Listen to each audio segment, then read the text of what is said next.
Ja, oft werden wir gefragt, wie sich so ein Igel anhört, wenn er halt hustet oder krank ist von der Lunge.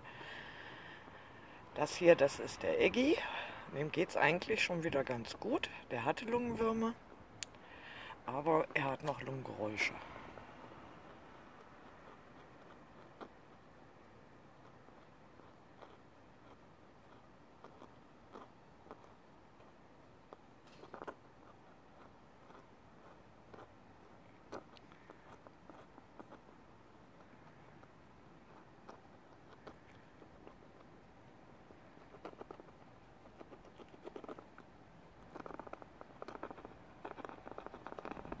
Hört ihr das Brummeln?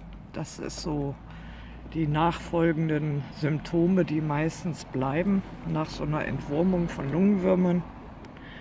Und spüren tut man das, wenn man ihn so auf die Hand nimmt, dass man die Finger unten am Brustkorb hat. Dann vibriert das Ganze noch ein bisschen. Das muss jetzt noch ein bisschen heilen. Das braucht halt seine Zeit, aber es wird besser.